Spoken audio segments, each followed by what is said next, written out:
ছাত্র জনতার অভ্যুত্থান স্মরণে ৫ আগস্ট সরকারি ছুটি ঘোষণা। ১ জুলাই থেকে ৫ আগস্ট পর্যন্ত বিশেষ কর্মসূচি।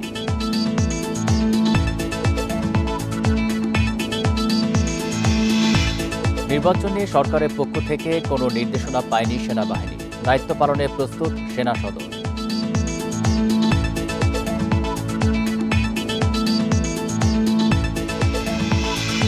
বিভিন্ন জেলায় করোনা আক্রান্তের সংখ্যা বাড়লেও কিট সংকটে হচ্ছে না পরীক্ষা। স্বাস্থ্যবিধি মানতে অনীহা।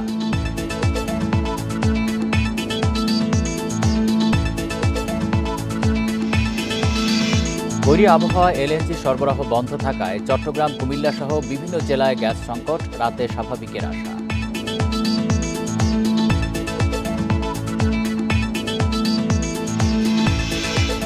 ফেনীর পরশুরাম বিলোনিয়া সীমান্তে বেড়েছে অবৈধ অনুপ্রবেশ। ৬ মাসে আটক ১৯ বিদেশি নাগরিক।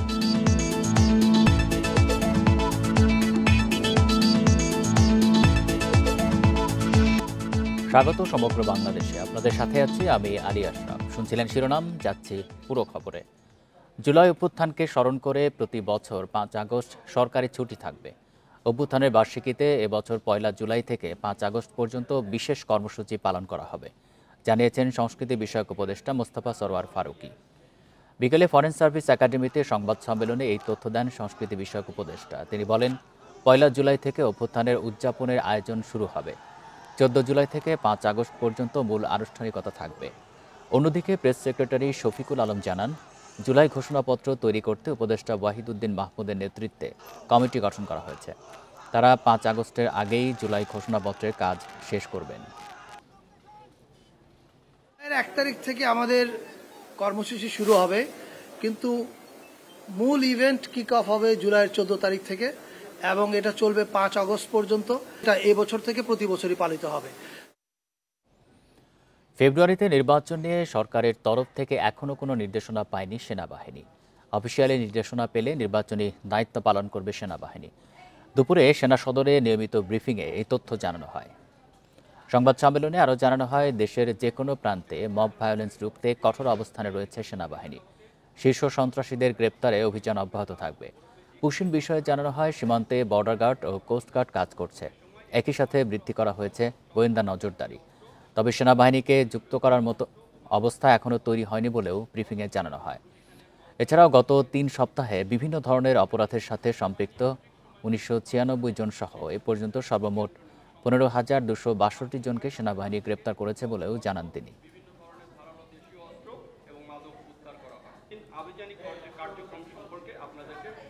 প্রেস ব্রিফিং এ অংশগ্রহণের জন্য আমি কর্নেল মোহাম্মদ শফিকুল ইসলাম, সেনা পরিচালনা করে আমরা এখনো সরকারের পক্ষ থেকে অফিসিয়ালি কোনো নির্দেশনা প্রাপ্ত হয়নি। তবে সরকারের নির্দেশনা অনুযায়ী আমরা নির্বাচন সংক্রান্ত দায়িত্ব পালন করব। জনদুর্ভোগ সৃষ্টিকারী যে কোনো পরিস্থিতির বিরুদ্ধে সেনাবাহিনী কঠোর পদক্ষেপ গ্রহণ করেছে এবং করবে, এবং আমরা গতবারের তুলনায় আমরা মব ভায়োলেন্স অনেকাংশে কমিয়ে নিয়ে এসেছি। গত কয়েকদিনে বিভিন্ন জেলায় বাড়ছে করোনা আক্রান্ত রোগীর সংখ্যা। উপসর্গ নিয়ে রোগীরা আসলেও কিট না থাকায় হচ্ছে না পরীক্ষা। এমন পরিস্থিতিতেও স্বাস্থ্যবিধি না মানায় করোনা সংক্রমণ বাড়ার শঙ্কা দেখা দিয়েছে। পর্যটন শহর কক্সবাজারে গত ১৫ দিনে অন্তত ১২ জনের করোনা শনাক্ত হয়েছে। প্রতিদিনই হাসপাতালে উপসর্গ নিয়ে আসছে রোগী, তবে মানা হচ্ছে না স্বাস্থ্যবিধি। এমনকি হাসপাতালে মাস্কও পরছেন না বেশিরভাগ মানুষ। করোনা যদি আবার নতুনভাবে মাথা ছাড়া দেয় তাহলে মনে করবো আমরাই সবচেয়ে বেশি ঝুঁকির মধ্যে রয়েছি। এই কারণে আমরা যে অবস্থায় আছি আমাদের সচেতন হওয়া উচিত। কক্সবাজার আমাদের তুলনামূলকভাবে একটা ঘনবসতিপূর্ণ জায়গা এবং সাথে আমাদের বিশাল একটা পর্যটকের যে লোড থাকে সবসময়। সুতরাং বাইরের থেকে যে কোনো সময় যে কোনো খারাপ ভেরিয়েন্ট যে কোনো সময় কক্সবাজারে ইন করে যেতে পারে। কুমিল্লার সরকারি হাসপাতালে এখনও করোনা পরীক্ষা শুরু না হওয়ায় বেসরকারি হাসপাতালে ভরসা রোগীদের। এর মধ্যে অন্তত ৭ জন করোনা রোগী শনাক্ত হলেও তেমন প্রচারণা নেই স্বাস্থ্য বিভাগের পক্ষ থেকে। আমি মাস্ক পরি নাই, কিন্তু আসলে করোনা যে আবার ছড়া যাচ্ছে এটা আসলে অবগত না আর কি। জামালপুরে করোনা শনাক্ত হওয়ার পরও সাধারণের মধ্যে নেই স্বাস্থ্যবিধি মানার প্রবণতা। ঝালকাঠি সদর হাসপাতালে উপসর্গ নিয়ে কয়েকজন রোগী এলেও কিট সংকটে করোনা পরীক্ষা সম্ভব হয়নি। এর মধ্যে স্বাস্থ্যবিধি নিয়ে সচেতনতা না থাকায় সংক্রমণ বাড়ার শঙ্কা সচেতন নাগরিকদের। করোনায় কি আমাদের করতে হবে এই বিষয়গুলো তারা লিখিত এবং টেলিভিশন সহ বিভিন্ন প্রচার মাধ্যমে এগুলো প্রচার করা জরুরি। পঞ্চগড়ে করোনা ইউনিট প্রস্তুত রাখা হলেও এখনও পর্যন্ত পরীক্ষার কোনো ব্যবস্থা না থাকায় কোনো রোগী ভর্তি নেই। মৌলভীবাজারে উপসর্গ থাকায় অন্তত ৬০ জনকে বাড়িতেই আইসোলেশনে থাকার নির্দেশ দেওয়া হয়েছে। তবে সচেতনতা বৃদ্ধিতে প্রশাসনের কোনো তৎপরতা এখনও দেখা যায়নি। পঞ্চগড়ে আলহামদুলিল্লাহ এখন পর্যন্ত কোনো করোনার কোনো প্রকোপ আমরা পাই নাই, কোনো নমুনাও পাইনি। আমরা স্বাভাবিকভাবে জীবনযাপন করতেছি, তবে মাস্ক এই জন্য আমরা পরি না। চাঁপাইনবাবগঞ্জের সোনা মসজিদ স্থলবন্দর দিয়ে ভারত থেকে আসা ব্যক্তিদের স্বাস্থ্য পরীক্ষা চলছে। তবে স্থানীয়রা স্বাস্থ্যবিধি না মানায় সংক্রমণ বাড়ার শঙ্কা বাড়ছে। রেশমি নন্দী, ইন্ডিপেন্ডেন্ট নিউজ। এ নিয়ে আরও জানাতে কুমিল্লা থেকে যুক্ত আছেন সহকর্মী তানভীর খন্দকার। তানভীর, কুমিল্লায় তো সরকারি হাসপাতালে এখনও করোনা পরীক্ষা শুরু হয়নি, সেখানে কবে নাগাদ শুরু হতে পারে? আর বেসরকারি হাসপাতালে যেখানে পরীক্ষা হচ্ছে সেখানে বাড়তি টাকা নেওয়ার কোনো অভিযোগ আছে কিনা?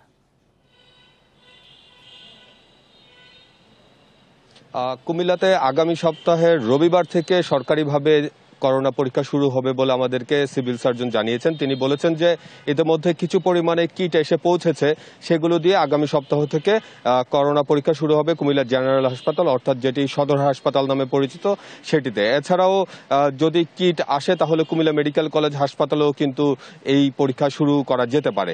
তবে এখন যারা পরীক্ষা করছেন তারা মূলত বিভিন্ন বেসরকারি হাসপাতালে পরীক্ষা করছেন, সেখান থেকে কিন্তু বাড়তি টাকা নেওয়ার মতো কোনো অভিযোগ আমরা এখনো পর্যন্ত পাইনি। কারণ এই মাত্র শুরু হয়েছে সংক্রমণ। আসলে যারা উপসর্গ পাচ্ছেন তারাই কিন্তু বেসরকারি হাসপাতালে যাচ্ছেন।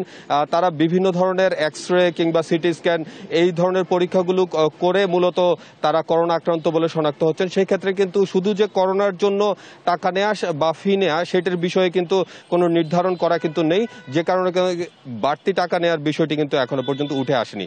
তবে কুমিল্লাতে এখনো পর্যন্ত এই দ্বিতীয় দফায় ৯ জন করোনা শনাক্ত হয়েছেন। আমরা দেখেছি যে পরিসংখ্যানে এই ৯ জন ব্যক্তি কিন্তু ৯টি আলাদা আলাদা স্থানে বসবাস করছেন। অর্থাৎ এই পরিসংখ্যান থেকে বোঝা যায় যে শহরের যে স্থানগুলো আলাদা আলাদা জায়গা, সেই জায়গাগুলোতে সংক্রমণ ছড়িয়েছে। এছাড়া যে ২ জন চৌদ্দগ্রাম এবং বুড়িচংয়ে শনাক্ত হয়েছেন, অর্থাৎ সেই এলাকাতেও করোনা শনাক্ত হয়েছেন। যে কারণে কিন্তু চিকিৎসকরা বলছেন যে তারা যেসব এলাকায় বসবাস করেছেন বা ছিলেন সেই এলাকাগুলোতে যেন সতর্কতা জারি করা হয়, তার আশেপাশে যারা ছিল তাদেরকেও যেন সতর্ক থাকতে বলা হয়, সেই এলাকাগুলোতে যেন আসলে ব্যাপক হারে করোনা ছড়িয়ে না পড়ে। আরেকটি বিষয় হচ্ছে যে কুমিল্লার সাধারণ মানুষ যখন জানছে যে কুমিল্লাতে করোনা শনাক্ত হচ্ছে, তাদের মধ্যে কিন্তু একটি জিজ্ঞাসা তৈরি হয়েছে। সেটি হচ্ছে আগে করোনায় আক্রান্ত হলে মানুষ সাধারণত কুমিল্লা জেনারেল হাসপাতাল কিংবা কুমিল্লা মেডিকেল কলেজ হাসপাতালে সরাসরি গিয়ে চিকিৎসা নিতে পারত, কিন্তু এই মুহূর্তে আসলে তারা যদি শনাক্ত হয় বা তাদের মধ্যে উপসর্গ দেখা দেয় তারা এখন কোথায় যাবে সেই বিষয়ে আমরা সিভিল সার্জনকে জিজ্ঞেস করেছিলাম। তিনি আমাদেরকে জানিয়েছেন যে কুমিল্লা মেডিকেল কলেজ হাসপাতাল ইতিমধ্যে করোনার জন্য চিকিৎসা শুরু করেছে, তবে সেখানে এখনো কোনো আইসোলেশন ওয়ার্ড বা কোয়ারেন্টাইন ইউনিট যেগুলো গঠন করে সেগুলো এখনো করা হয়নি, তবে খুব দ্রুত সময়ের মধ্যে করা হবে। এছাড়া জেনারেল হাসপাতালের আইসোলেশন ইউনিট এবং আইসিইউ ইউনিট আমরা কিছুদিন আগেও দেখিয়েছি যে সেগুলো এখনো বেহাল দশায় পড়ে আছে, ব্যবহার অনুপযোগী হয়ে আছে। তিনি আমাদেরকে যেটি জানিয়েছেন, লোকবল দেয়া হলে এই ইউনিটগুলো কিন্তু চালু করা যাবে। অর্থাৎ সাধারণ মানুষ যদি এখন করোনায় আক্রান্ত হয় তারা এই মুহূর্তে আসলে কোথাও গিয়ে সরাসরি চিকিৎসা নেবেন সেটি নিয়ে এক ধরনের বিভ্রান্তিতে আছেন। স্বাস্থ্য অধিদপ্তর থেকে যদি সুস্পষ্টভাবে জানানো হয় যে যারা করোনায় আক্রান্ত হলে কোনো আইসোলেশন ইউনিটে কিংবা কোয়ারেন্টাইনে যেতে পারবেন, তাহলে কিন্তু মানুষের মধ্যে একটা স্বস্তি ফিরে আসবে। সেই ক্ষেত্রে স্বাস্থ্য অধিদপ্তরকে আসলে ব্যাপক পর্যায়ে প্রচারণা চালাতে হবে। অন্যদিকে আমরা দেখেছি বিভিন্ন জনসমাগম যে এলাকাগুলোতে হয়, যেমন আজকে সকালেও আমরা দেখিয়েছিলাম যে কুমিল্লা জেনারেল হাসপাতালের বহির্বিভাগে অনেক মানুষ সেখানে জড়ো হয়েছিল, কিন্তু তাদের মধ্যে নিরাপদ দূরত্ব বজায় রাখার যে বিষয়টি সেটি ছিল না, কেউ মাস্ক পরেননি। তো এই বিষয়গুলো আসলে ব্যাপক প্রচারণার বিষয় বলে সাধারণ মানুষ বলছে, এবং এগুলো করা গেলে মূলত করোনার সংক্রমণ কমিয়ে আনা যাবে।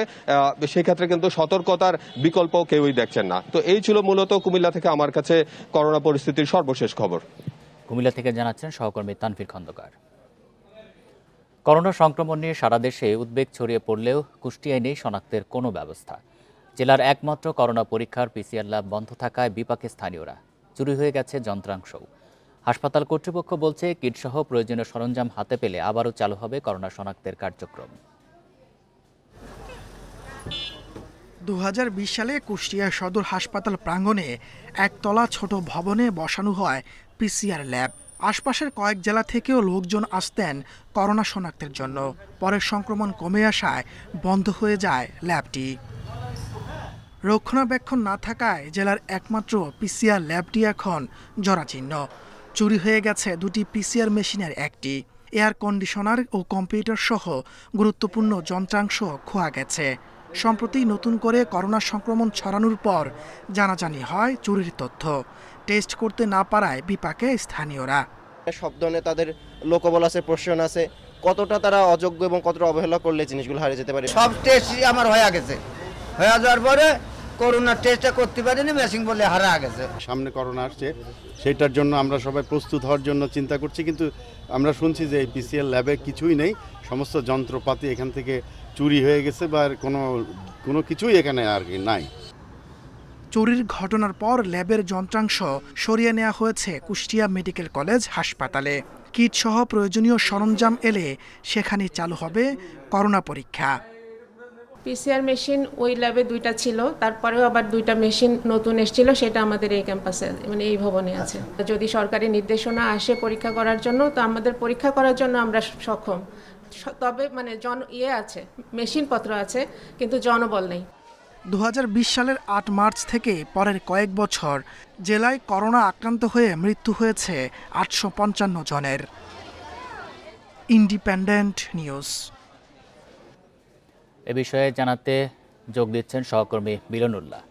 মিলন, জেলার একমাত্র পিসিআর ল্যাব তো বন্ধ, সেটি চালুর সম্ভাবনা আছে কিনা, চিকিৎসকেরা কি বলছেন? হ্যাঁ, আসলে কুষ্টিয়া জেনারেল হাসপাতাল সংলগ্ন যে পিসিআর ল্যাবটি এখানে আছে সেটি কিন্তু দীর্ঘদিন ধরে বন্ধ। বিশেষ করে 2020 সালের এপ্রিলের দিকে কিন্তু এই পিসিআর ল্যাবটি এখানে স্থাপন করা হয়। কুষ্টিয়া মেডিকেল কলেজের একটি বিভাগের তত্ত্বাবধানে এই পিসিআর ল্যাবটি নির্মাণ করা হলেও সেই সময় জায়গা সংকটের কারণে কিন্তু এই ঠিক জেনারেল হাসপাতালের পিছনে, ঠিক আমার এই পিছনে আমি যেটা দেখানোর চেষ্টা করছি, এটা কিন্তু এই পিসিআর ল্যাবটি এই জায়গাটি স্থাপন করা হয়। কিন্তু করোনার প্রকোপ কমে যাওয়ার পরে কিন্তু এই পিসিআর ল্যাবটির আর কোনো কার্যক্রম দেখা যায় না, যার কারণে কিন্তু এই পিসিআর ল্যাবের একটা এখন মনে হচ্ছে যে একটু পরিত্যক্ত মতোই হয়ে গেছে, বা দীর্ঘদিন বন্ধ থাকার পরে এর সামনের যে রাস্তা সেখানে ঘাস জমে গেছে। এবং আমি একটু দেখানোর চেষ্টা করছি যে একেবারেই কিন্তু হাসপাতাল থেকে নির্জন স্থল এটাকে বলা যায়। শুধুমাত্র এই যে জেনারেল হাসপাতাল আমি যেখানে দেখাচ্ছি, এই জেনারেল হাসপাতালের যে লাশ কাটা ঘর, তার পাশে কিন্তু এটা স্থাপন করা, যার কারণে কিন্তু আসলে এখানে লোকজনের সমাগম একেবারেই কম ছিল। এর ফলে কিন্তু এই পিসিআর ল্যাবটির একেবারেই প্রায় পরিত্যক্ত অবস্থায় ছিল, এবং এর যে প্রজেক্ট, এই প্রজেক্টের যারা ছিল তাদেরকেও কিন্তু সরিয়ে নেওয়া হয়েছে, যার কারণে কিন্তু এখানে দেখভালের দায়িত্বে যে ছিলেন তিনিও কিন্তু অনেকটাই আপনার এখানে খেয়াল রাখতেন না। কিন্তু এই আবার যখন নতুন করে বাংলাদেশে যে করোনা সংক্রমণ শুরু হয়েছে, এই সংক্রমণ শুরু হওয়ার পরেই কিন্তু আবার এই করোনার এই ল্যাবের খোঁজ পড়ে, এবং তারপরে কিন্তু জানা যায় যে প্রায় 1 মাস আগে জানা যায় যে আসলে এই করোনা যে ল্যাবটি পিসিআর ল্যাব, এই ল্যাবটি কিন্তু চুরি হয়ে গেছে। এই পিসিআর ল্যাবের যে পিছনের যে জানালা, সেই জানালার গ্রিল কেটে কিন্তু চোরের একটি চক্র এখানকার পিসিআর এর একটি মেশিন সহ বেশ কয়েকটি যে এসি, সেই এসির যে আউটডোর এবং একটি ইনডোর সহ বেশ কিছু যন্ত্রাংশ এখান থেকে চুরি করে নেয়। তো আসলে এটি জানাজানি হওয়ার পরে কর্তৃপক্ষ থানায় জিডি করেছে, সাধারণ ডায়েরি করেছে, এবং সাধারণ ডায়েরি করার পরে পুলিশ কিন্তু এখনো প্রায় 1-1.5 মাস হয়ে গেল কিন্তু এখনো এর কোনো সুরাহা করতে পারেনি যে আসলে কারা এই চুরির সাথে সম্পৃক্ত। তো আমরা এখানে কর্তৃপক্ষের সাথে কথা বলেছি, তারা যেমনটি জানিয়েছেন যে আসলে এখানে যে কিছু মেশিন ছিল সেগুলোকে এখান থেকে স্থানান্তর করে কুষ্টিয়া মেডিকেল কলেজের একটি ল্যাবে শিফট করা হয়েছে, এবং সেখানে তাদের প্রায় সমস্ত প্রস্তুতি সমাপ্ত করা হয়েছে। কিন্তু পিসিআর ল্যাবের যে কিট বা জনবল সংকট, সেই জনবল কিন্তু এখনো নিয়োগ দেওয়া হয়নি। আপনাকে বলে রাখি যে আমাদের পার্শ্ববর্তী জেলা মেহেরপুর এবং পার্শ্ববর্তী জেলা যশোরে কিন্তু ইতিমধ্যে করোনার যে আক্রান্তের খবর সেটা কিন্তু আমরা পাচ্ছি। আমরা দেখেছি কুষ্টিয়া জেনারেল হাসপাতালেরও মেডিসিন ওয়ার্ডে আমরা ঠান্ডাজনিত অনেক রোগীর সংখ্যা বাড়ছে, কিন্তু আসলে এখানে যে পিসিআর ল্যাবের মাধ্যমে যে করোনা পরীক্ষা করে আসলে কোনটি সাধারণ ঠান্ডাজনিত অসুখ বা কোনটি করোনা সংক্রমণ, এটি কিন্তু পরীক্ষা এখন হচ্ছে না, যার কারণে কিন্তু স্বভাবতই সাধারণ যারা মানুষ তাদের ভিতরে কিন্তু একটি ক্ষোভ প্রকাশ করছে, এবং তাদের দাবি যে পিসিআর ল্যাবটি চালু করা হোক। তবে কর্তৃপক্ষ বলছে যে লোকবল যদি তাদেরকে নিয়োগ দেওয়া হয় এবং কিট সংকট যদি দূর করা হয়, তাহলে অচিরেই তারা কিন্তু এই পরীক্ষা নিরীক্ষা চালু করতে পারবে। তো কুষ্টিয়া থেকে করোনা মহামারী নিয়ে পিসিআর ল্যাব নিয়ে এই ছিল আমার কাছে সর্বশেষ সংবাদ। কুষ্টিয়া থেকে জানাচ্ছেন সহকর্মী মিলনুল্লাহ। যশোরে করোনা আক্রান্ত হয়ে মোহাম্মদ ইউসুফ নামে আরও একজনের মৃত্যু হয়েছে। বুধবার রাত 12:30টার দিকে যশোর সদর হাসপাতালের আইসিইউতে চিকিৎসাধীন অবস্থায় মারা যান তিনি। এ নিয়ে জেলায় করোনা শনাক্ত 3 জনের মধ্যে 2 জনের মৃত্যু হলো। হাসপাতাল কর্তৃপক্ষ জানিয়েছে, মনিরামপুর উপজেলার মোহাম্মদ ইউসুফ 13 জুন সদর হাসপাতালের মেডিসিন বিভাগে ভর্তি হন। অবস্থার অবনতি হলে পরদিন তাকে আইসিইউতে স্থানান্তর করা হয়। 18 জুন তার করোনা শনাক্ত হয়। রাতেই চিকিৎসাধীন অবস্থায় মারা যান তিনি।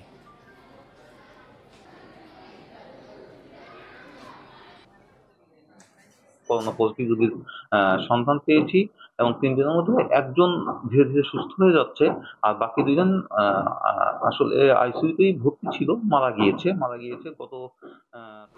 ডেঙ্গু প্রতিরোধে বরিশাল মহানগরীর বর্জ্য অপসারণ ও ড্রেনেজ ব্যবস্থা উন্নয়নে স্মারকলিপি দিয়েছে শিক্ষার্থীরা। সকালে বরিশাল সিটি কর্পোরেশনের প্রধান নির্বাহী কর্মকর্তার কাছে স্মারকলিপি তুলে দেন বিভিন্ন কলেজের শিক্ষার্থীরা জানান, মহানগরীর যেখানে সেখানে ময়লা আবর্জনা স্তূপে পরিণত হয়েছে।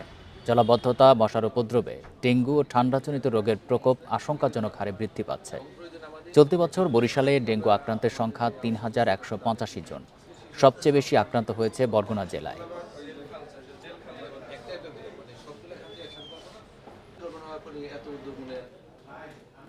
প্রাথমিক শিক্ষায় বেসরকারি প্রতিষ্ঠানগুলোতে শিক্ষার্থীদের কাছ থেকে যেন ইচ্ছেমতো ফি নিতে না পারে, সেজন্য সুনির্দিষ্ট নীতিমালা প্রণয়ন জরুরি বলে মন্তব্য করেছেন প্রাথমিক ও গণশিক্ষা উপদেষ্টা ডাক্তার বিধান রঞ্জন রায় পোদ্দার। সকালে রাজশাহী জেলা প্রাথমিক শিক্ষা অফিস আয়োজিত মত বিনিময় সভা শেষে সাংবাদিকদের তিনি একথা জানান। তিনি বলেন, কিন্ডারগার্টেন ও বেসরকারি শিক্ষা প্রতিষ্ঠানগুলো পরিচালনায় কোনো বাধা নেই, তবে শিক্ষার্থীদের কাছ থেকে ফি নেওয়ার বিষয়ে অবশ্যই একটি নীতিমালা থাকা দরকার। তাদের পাঠ্যক্রম ও পাঠ্যসূচি সরকারের নিয়ন্ত্রণাধীন হওয়া উচিত বলেও মনে করেন তিনি। মতবিনিময় সভায় জেলার প্রাথমিক বিদ্যালয়ের প্রধান শিক্ষক, উপজেলা ও সহকারী প্রাথমিক শিক্ষা অফিসার, উপজেলা এবং পিটিআই ইনস্ট্রাক্টররা অংশ নেন।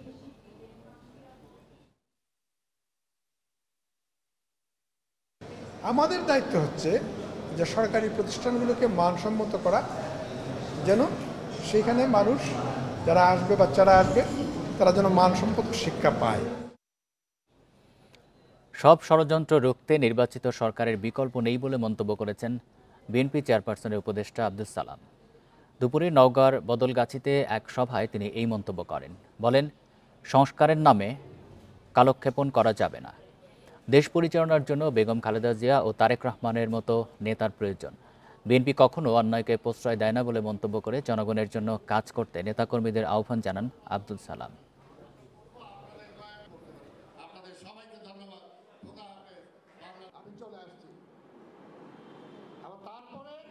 এটা তো পরিষ্কার, বিএনপি ক্ষমতায় গেলেই তো আজকে আধিপত্যবাদকে রুখতে পারবে। নির্বাচিত সরকার, নির্বাচিত পার্লামেন্ট ছাড়া কোনো বিকল্প নাই। সেটার জন্য আমরা নির্বাচন চাই। গাজীপুরের টঙ্গীতে একটি কারখানায় গ্যাসের অবৈধ সংযোগ বিচ্ছিন্ন করেছে তিতাস কর্তৃপক্ষ। দুপুরে জ্বালানি মন্ত্রণালয়ের নির্বাহী ম্যাজিস্ট্রেট শিমুন সরকারের নেতৃত্বে অভিযানটি পরিচালিত হয়। তিতাস কর্তৃপক্ষ জানায়, কারখানাটি অবৈধ গ্যাস সংযোগের মাধ্যমে প্রতি মাসে 5 লাখ টাকার বেশি গ্যাস চুরি করে আসছিল। গোপন খবরে সেখানে অভিযান চালানো হয়। এ সময় ওই এলাকায় তাজ ড্রাই প্রসেস নামের একটি ওয়াশিং কারখানায় সংযোগ বিচ্ছিন্ন এবং অবৈধভাবে গ্যাস ব্যবহারের দায়ে কারখানা মালিকের বিরুদ্ধে মামলা করা হয়। এই ধরনের অভিযান অব্যাহত থাকবে।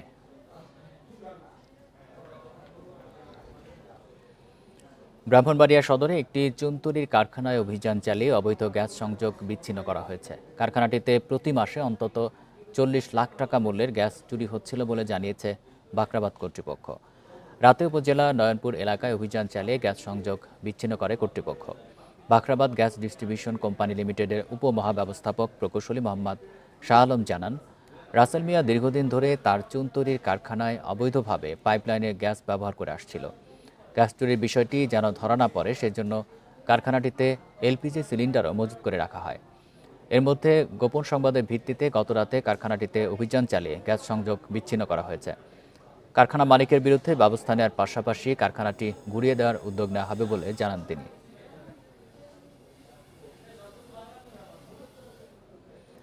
বৈরী আবহাওয়ায় এলএনজি টার্মিনাল থেকে জাতীয় গ্রিডে গ্যাস সরবরাহ কমে যাওয়ায় চট্টগ্রামের বিভিন্ন স্থানে গ্যাস সংকট দেখা দিয়েছে। বাসাবাড়ি ও সিএনজি স্টেশনগুলোতে সংকট তৈরি হয়েছে। নগরের কাট্টলী, খুলশী, আগ্রাবাদ, হালিশহর, বহদ্দারহাট, চান্দগাঁও, মোহরা, বাকুলিয়া সহ বিভিন্ন এলাকায় গ্যাসের চাপ খুবই কম। এদিকে গ্যাসের চাপ না থাকায় কলকারখানা উৎপাদন নিয়ে শঙ্কা জানিয়েছে বিজিএমইএ। এদিকে চাঁদপুরে গ্যাস সরবরাহ বন্ধ থাকায় ভোগান্তিতে লক্ষাধিক পরিবার। এতে রান্না করতে না পারায় ভোগান্তিতে পড়েন স্থানীয়রা। তবে রাতের মধ্যে গ্যাস সরবরাহ করা হবে বলে জানান চাঁদপুর বাখরাবাদ গ্যাস স্টেশনের কর্মকর্তারা। এক বিজ্ঞপ্তিতে জানানো হয়, এলএনজি সরবরাহ কমে যাওয়ায় চাঁদপুর সহ ঢাকা, চট্টগ্রাম, কুমিল্লার বিভিন্ন জায়গায় গ্যাস সরবরাহ ব্যাহত হচ্ছে। যেরকম গ্যাস আসতো বা যেরকম ভাবে জ্বলতো আজকে সেরকমটা না, যার কারণে হচ্ছে আমরা সকাল থেকেই নাস্তা বানাতে পারছি না, তারপরে দুপুরে খাবার বানাতে পারছি না। কর্তৃপক্ষের দৃষ্টি আকর্ষণ করছে উনি যাতে আমাদের এই সমস্যাটা সমাধান দ্রুত করে দেয়। ফেনী ও খাগড়াছড়ি সীমান্ত দিয়ে আরও ৩০ বাংলাদেশিকে পুশিন করেছে বিএসএফ। বিজিবি জানায়, রাত ২টার দিকে ছাগলনাইয়ার যশপুর সীমান্তবর্তী মটু এলাকা থেকে নারী, শিশুসহ ১১ জনকে আটক করা হয়। তারা যশোর, নড়াইল ও সাতক্ষীরার বাসিন্দা। বৈরী আবহাওয়ার সুযোগে তাদের সীমান্ত দিয়ে পুশিন করা হয়েছে উল্লেখ করে বিজিবি জানায়, আটকদের ছাগলনাইয়া থানায় হস্তান্তর করা হয়েছে। এদিকে খাগড়াছড়ির মাটিরাঙ্গা উপজেলার তানাক্কাপাড়া দিয়ে নারী ও শিশুসহ ১৩ জনকে পুশিন করেছে বিএসএফ। বর্তমানে তাদের স্থানীয় একটি স্কুলে বিজিবির তত্ত্বাবধানে রাখা হয়েছে। এছাড়া সাতক্ষীরা সীমান্ত থেকে আটক করা হয়েছে ৬ জনকে।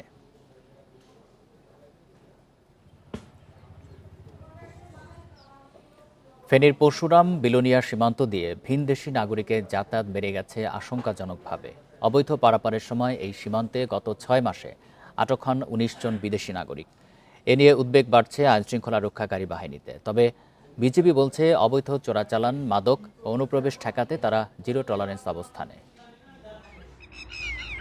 এপারে ফেনীর পরশুরাম উপজেলার নিজ কালিকাপুর গ্রাম, আর ওপারে ভারতের ত্রিপুরা রাজ্যের বিলোনিয়া, মাঝখানে ছোট নদী মুহুরী। ২০ থেকে ২৫ ফুট প্রশস্তের এই নদী শীতকালে পায়ে হেঁটে পার হওয়া যায়, বর্ষায় সাঁতরাতে হয়। সীমান্তে বিজিবি আর বিএসএফের পাহারা থাকলেও কাঁটাতারের বেড়া না থাকায় পারাপার অনেকটাই সহজ। এই সীমান্ত দিয়ে পাসপোর্ট ও ভিসা ছাড়া অবৈধ অনুপ্রবেশের দায়ে গত ৬ এপ্রিল রাতে আটক হন তানজানিয়ার নাগরিক আমিনা শাহবানী। একইভাবে গত ১৯ মার্চ নাইজেরিয়ান নাগরিক নওসু ইজুচুকু ক্যালিস্টাস বাংলাদেশ থেকে ভারতে যাবার সময়, আর ২২ মার্চ বাংলাদেশে ঢোকার সময় আটক হন সোমালিয়ান নাগরিক আব্দি ওয়ালি মোহাম্মদ আলী। এভাবে গত ৬ মাসে ফেনীর এই সীমান্তে নাইজেরিয়া, সোমালিয়া সহ নানা দেশের ১৯ জন নাগরিক আটক হন। এরা মূলত মানব কিংবা মাদক পাচারের উদ্দেশ্যে পারাপার হচ্ছিল বলে সন্দেহ স্থানীয়দের। সীমান্তে কোনো কাঁটাতারের বেড়া নেই বেশ কিছু জায়গায়। এই জায়গাগুলো দিয়ে কিন্তু তারা এই আসা যাওয়া করে। এখান দিয়ে এরা নাইজেরিয়ার লোকগুলো চলে আসে বাংলাদেশে, কিছু কাটটার বানানোর জন্য আবার এদিক দিয়ে ওই পারে চলে যায়। সীমান্তে দালাল চক্র বেশ সক্রিয়। চোরাচালান মানে ইন্ডিয়ার তো জিনিস টিনিস নিয়ে রসুন, চিনি মিনি আনি বিক্রি করি, না গরুও আনি। আমরা পুরা করি এখানটা, এটা করি, আমাদের পেশাই এটা। তবে আইন শৃঙ্খলা রক্ষাকারী বাহিনীর দাবি, সীমান্তে নজরদারি এখন আগের চেয়ে বেশি। আমাদের তথ্যের ভিত্তিতে এবং আমরা কিছু মানব পাচারকারী ধরেছি, তাদের কাছ থেকে কিছু তথ্য নিয়েছি, আর সেটার অনুযায়ী কিন্তু আমাদের অপারেশন অব্যাহত আছে। পুলিশ কার্যক্রম করছে। ২-১টা কানেকশন পেয়েছি যেগুলির আমরা ঢাকায় তাদের অবস্থান পেয়েছি, সেগুলি গোয়েন্দা সংস্থাকে দেওয়া হয়েছে এবং তারা এই বিষয়ে কার্যক্রম গ্রহণ করছে। ফেনী সীমান্তে গত ৬ মাসে প্রায় ১৩৩ কোটি টাকা দামের মাদক ও চোরাচালান পণ্য জব্দ করেছে বিজিবি। Independent news. নোয়াখালীতে টানা বৃষ্টিতে জেলা শহরের বিভিন্ন স্থানে দেখা দিয়েছে জলাবদ্ধতা। বিভিন্ন সড়ক ও আবাসিক এলাকায় পানি জমে থাকায় দুর্ভোগে পড়েন অফিস আদালতগামী মানুষ ও স্কুল কলেজগামী শিক্ষার্থীরা। জেলা আবহাওয়া অফিস জানিয়েছে, বৃহস্পতিবার ভোর ৬টা পর্যন্ত গত ২৪ ঘন্টায় মাইজদীতে ১৫১ মিলিমিটার বৃষ্টি রেকর্ড করা হয়েছে। এদিকে টানা ৪ দিনের বৃষ্টিতে বেনাপোল বন্দর দিয়ে আমদানি রপ্তানিতে বিরূপ প্রভাব পড়েছে। পণ্য লোডিংয়ে দুর্ভোগে পড়ছেন শ্রমিকেরা। ব্যাহত হচ্ছে কার্যক্রম, ভোগান্তি বাড়ছে বন্দর ব্যবহারকারীদের।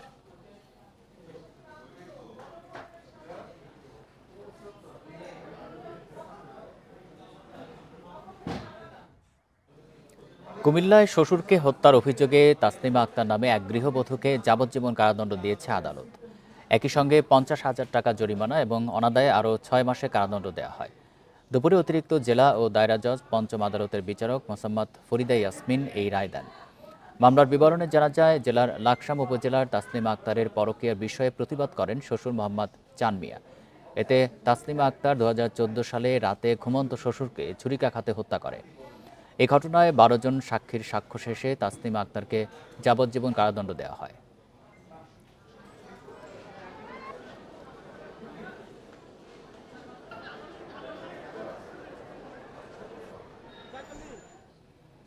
রাজবাড়ীর পাংশায় পাওনা টাকা না দেয়ায় শ্বশুরকে গাছের সঙ্গে বেঁধে নির্যাতনের অভিযোগ উঠেছে জামাইয়ের বিরুদ্ধে।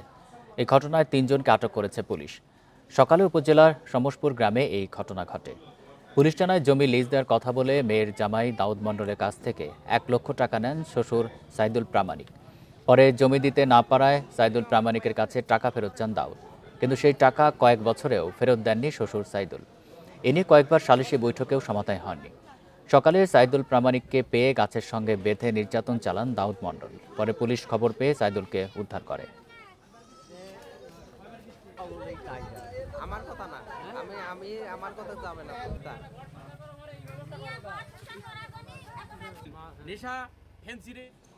নারায়ণগঞ্জের সিদ্ধিরগঞ্জে বিহারি কলোনিতে যৌথ বাহিনীর অভিযানে সেনাবাহিনীর পোশাকের কাপড়, মাদক, দেশীয় অস্ত্রসহ 2 জনকে আটক করা হয়েছে।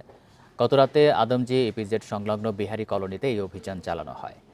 পুলিশ জানায়, সিদ্ধিরগঞ্জের বিভিন্ন এলাকায় মাদক বিক্রির সংবাদের ভিত্তিতে বিহারি কলোনিতে অভিযান পরিচালনা করা হয়।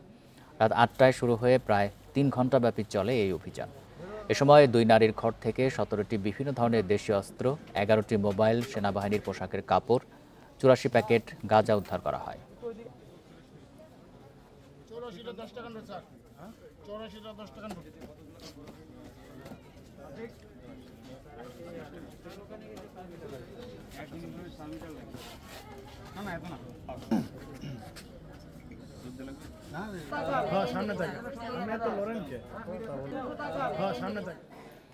কিশোরগঞ্জ ও রাঙ্গামাটিতে অর্ধেকেরও বেশি সরকারি প্রাথমিক বিদ্যালয়ে নেই প্রধান শিক্ষক।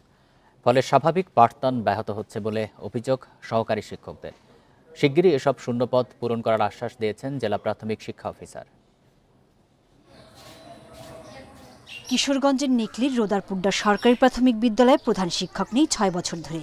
একই উপজেলার কুরসা সরকারি প্রাথমিক বিদ্যালয়ে 2 বছর ধরে নেই প্রধান শিক্ষক। জেলার মোট 1328টি সরকারি প্রাথমিক বিদ্যালয়ের মধ্যে 746টিতে পাঠদান চলছে প্রধান শিক্ষক ছাড়াই। এতে ব্যাহত হচ্ছে শিক্ষার্থীদের স্বাভাবিক শিক্ষা কার্যক্রম। তার কাজগুলো আমাদের সরকারি শিক্ষক হিসেবে সেই কাজগুলো পালন করতে হয়। এতে আমাদের প্রতিদিনের যে দৈনন্দিন শ্রেণী কার্যক্রম ব্যাহত হচ্ছে। অফিসিয়াল কাজ, স্কুলে যত ধরনের সমস্যা আছে এগুলো একজন প্রধান শিক্ষকের দ্বারাই করা সম্ভব। এগুলি সহকারী শিক্ষকরা যথাসময়ে করতে পারে না। প্রধান শিক্ষক না থাকায় পাঠদান ব্যাহতের কথা স্বীকার করে জেলা প্রাথমিক শিক্ষা অফিসার বলেন, দ্রুত এ সমস্যার সমাধান হবে। একটি বিদ্যালয়ের অফিস প্রধান যদি না থাকে তাহলে স্বাভাবিকভাবে কর্মকাণ্ড ব্যাহত হয়। আমরা এটা ফেস করছি, তবে আমরা নিয়মিত কর্তৃপক্ষের সাথে যোগাযোগ করছি। কর্তৃপক্ষ আমাদেরকে আশ্বস্ত করেছেন যে আমরা আগামী 6 মাসের মধ্যে হয়তো আমরা এই পদগুলো শূন্য পদগুলো পূরণ করা যেতে পারে। রাঙামাটিতে 373টি প্রাথমিক বিদ্যালয় নেই প্রধান শিক্ষক। আইনি জটিলতায় 4 বছরের বেশি সময় নিয়োগ বন্ধ থাকায় প্রধান ও সহকারী শিক্ষকের শূন্যপদ 1000-এর বেশি। এতে শিক্ষা থেকে বঞ্চিত হচ্ছে পাহাড়ের শিশুরা। মহামান্য হাইকোর্টে একটি রিট পিটিশন আছে, তো রিট পিটিশনের কারণে সেখানে মামলাটা থাকাতে এখানে নিয়োগ কার্যক্রমটা সম্পূর্ণ করা যাচ্ছে না। বর্তমানে আমাদের সহকারী শিক্ষকের 602টি পদ খালি এবং প্রধান শিক্ষকের 373টি পদ খালি। রাঙামাটিতে মোট 707টি প্রাথমিক বিদ্যালয়ে শিক্ষার্থীর সংখ্যা প্রায় 50,000। প্রধান শিক্ষক ও সহকারী শিক্ষকের পদ খালি 602টি স্কুলে। Independent news. সারা দেশে শুরু হয়েছে 3 দিনব্যাপী জাতীয় ফল মেলা। বাহারি ফলের পাশাপাশি রয়েছে গাছের সমাহার। নওগাঁয় সকালে জেলা কৃষি সম্প্রসারণ অধিদপ্তরের কার্যালয়ে মেলার উদ্বোধন করা হয়। ফরিদপুরে প্রায় 200 জাতের বাহারি ফল নিয়ে 12টি স্টল সাজানো হয়। ঝিনাইদহে অর্ধশত দেশীয় ফল ও আবাদের উন্নত প্রযুক্তি প্রদর্শন করা হয়েছে। দেশীয় ফলের উৎপাদন ও ভোক্তা সচেতনতা বাড়াতে এই আয়োজন গুরুত্বপূর্ণ ভূমিকা রাখবে বলে মনে করেন আয়োজকেরা। হিলিতে বক্তারা ফলের পুষ্টিগুণ এবং শিক্ষার্থীদের বিভিন্ন ফলের সাথে পরিচয় করিয়ে দেন। 3 দিনের ফল মেলা চলছে নাটোর, নড়াইল সহ বিভিন্ন জেলায়। 21 জুন শেষ হবে এই মেলা। প্রতিদিন সকাল 9টা থেকে 5টা পর্যন্ত খোলা থাকবে মেলা প্রাঙ্গণ।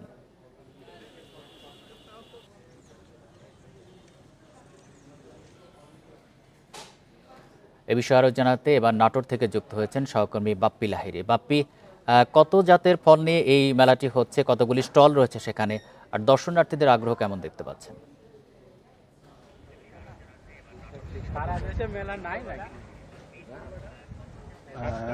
আজকে সকালে এই জাতীয় ফল মেলার উদ্বোধনের পর থেকে কিন্তু নাটোরের প্রাকৃতিক আবহাওয়াটা অনেকটা খারাপ বললেই চলে, কারণ সকাল থেকে বৃষ্টি বৃষ্টি ভাব অবস্থায় রয়েছে। তবে তারপরেও কিন্তু সকালে উদ্বোধনের পর থেকে আমরা বেশ কিছু দর্শনার্থী এখানে দেখেছি যে তারা মেলা এসেছে এবং তারা ফল সম্বন্ধে এখান থেকে জানছেন। এই ফলের বিষয়ে এখানে কিন্তু আসলে এই মেলাটা তদারকি করছেন যে সদর উপজেলার যে কৃষি কর্মকর্তা রয়েছেন তিনি সহ তার একটি টিম কিন্তু এই ফল মেলাটাও তদারকি করছেন। তবে এখানে আরেকটি বিষয় যেটা দেখেছি, এখানে যে দেশীয় ফলগুলো এখানে এসেছে সেই ফলগুলোর সম্পর্কে যে তথ্যগুলো দর্শকদের জানানো হচ্ছে, সেই দর্শকদের আসলে সেই তথ্যগুলো জানাতে অনেকটাই কমতি বলে এখানকার দর্শকরা আমাদের কাছে অভিযোগ করছেন। আরেকটি বিষয় রয়েছে যে এই যে ফল মেলাটা আসলে প্রচারণার অভাবে কিন্তু আসলে প্রসারটা নাই বলে এখানকার স্থানীয়রা আমাদেরকে জানিয়েছেন যে আসলে এই ফল মেলা সম্পর্কিত যে এখানে আসার পর যারা জানতে পেরেছেন যে জাতীয় ফল, দেশীয় ফল সম্পর্কে যে এই মেলা হয়, এই মেলাটাই আসলে অনেকে জানেন না। তবে সব মিলে এখানকার সাধারণ দর্শকরা মনে করছেন যে প্রতি বছর এই ফল মেলাটা হয়, এই ফল মেলাটা যদি এই প্রচারণাটা একটু বেশি থাকতো, যদি মাইকিং করা হতো শহরে, তাহলে হয়তো অনেক দর্শনার্থী আসতো। তবে আমি এখানে আসার পর থেকেও যেটা দেখেছি যে খুব বেশি সংখ্যক দর্শনার্থী না থাকলেও কিন্তু যে দর্শনার্থীগুলো রয়েছে সেই দর্শনার্থীগুলো আসলে এখানকার এই ফল সম্পর্কে যে তথ্যগুলো তারা সংগ্রহ করছে, সেই তথ্যগুলো সংগ্রহ করার পাশাপাশি তারা কিন্তু আসলে ফলটা খাওয়ার থেকে বেশি গুরুত্ব দিচ্ছেন যে আগামীতে তারা এই ফলের গাছগুলো তারা রোপণ করবে, অর্থাৎ বৃক্ষরোপণ করে তাদের বসত বাড়িতে যে এই ফলগুলো উৎপাদন করবেন, সেই ফল দিয়ে তারা আসলে পরিবারের চাহিদা মেটাবেন, এরকম একটি কথা কিন্তু এখানকার যে দর্শকরা বলছে। আসলে এখানে যে পরিমাণে ফল রয়েছে সেই ফলগুলো কিন্তু আসলে শুধুমাত্র প্রদর্শনের জন্য রাখা হয়েছে, বিক্রির জন্য ওইভাবে কিন্তু আসলে এখানে ফল নেই বললে আমরা যেটা জানতে পেরেছি। তবে এই ফল সম্পর্কিত তথ্য পাওয়ার পরে কিন্তু আসলে জেলা প্রশাসনের পক্ষ থেকেও কিন্তু একটা ব্যবস্থা নেওয়া হয়েছে যে এই ফলগুলো তারা এই ফলের গাছগুলো অনেকাংশে বিনামূল্যে বিতরণ করা, সেই ব্যবস্থা কিন্তু আসলে এখান থেকে করা হবে বলে এখানকার জেলা প্রশাসনের পক্ষ থেকে বা সদর উপজেলা কৃষি কর্মকর্তার পক্ষ থেকে আমরা যেটা জানতে পেরেছি। তবে এখন পর্যন্ত যে আবহাওয়ার কারণে এই মেলাটা আজকে যে অবস্থা হচ্ছে, তবে আয়োজকরা মনে করছেন যে আগামীকালকে যদি আবহাওয়া পরিস্থিতি ভালো হয় তাহলে এখানে অনেক দর্শনার্থী আসবেন। বাপ্পি, আরেকটি বিষয় একটু জানাবেন, বিভিন্ন জায়গায় ফল মেলায় তো গাছও বিক্রি হচ্ছে, এখানেও তো গাছ বিক্রি হচ্ছে, সেগুলোতে প্রতি দর্শকদের আগ্রহ কেমন, কেনাকাটা কেমন হচ্ছে?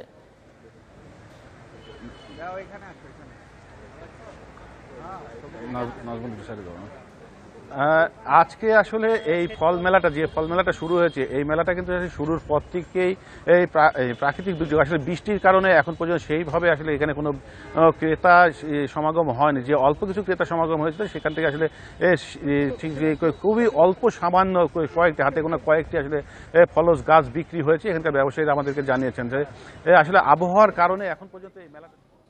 নাটোর থেকে জানাচ্ছিলেন বাপ্পি লাহিড়ী। পদ্মার গভীরতা কমে যাওয়ায় আবাসস্থল সংকটে এরই মধ্যে বিলুপ্ত হয়ে গেছে 3 প্রজাতির মাছ, আর বিলুপ্তির পথে বেশ কিছু দেশীয় মাছ ও জলজ প্রাণী। কিছু জায়গায় গভীর পানি থাকলেও সেখানে নির্বিচারে চলছে মাছ শিকার। এদিকে অতিরিক্ত খরা ও অবৈধ দখলের কারণে নাটোরে খালবিল ও নদীনালা থেকে হারিয়ে যাচ্ছে দেশীয় প্রজাতির মাছ। পদ্মা নদী ছাড়াও রাজবাড়ির উপর দিয়ে বয়ে গেছে গড়াই, চন্দনা, কুমার ছাড়াও অসংখ্য খালবিল।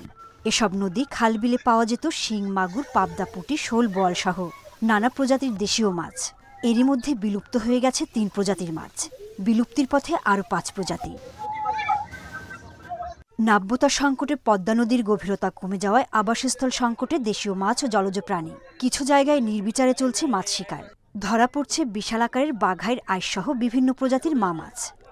বড় মাছটা চাই গভীর পানি, ইলিশ মাছটা চাই স্রোত, কিন্তু আগের মতন সেই স্রোত আর নাই নদীতে। মাছের বাসা হলো পানি, পানি যদি না থাকে, গভীরতা যদি না থাকে তাহলে তো মাছ থাকতে পারবে না।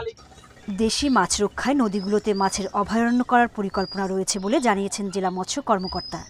আমাদের যে উপজেলাগুলো আছে তাদেরকে আমরা এই নির্দেশ দিয়েছি যেখানে আমাদের এই সংরক্ষণের সুযোগ রয়েছে উপজেলা প্রশাসনের সাথে কথা বলে আমরা যাতে সেই সমস্ত এলাকাগুলোকে সংরক্ষণ করতে পারি।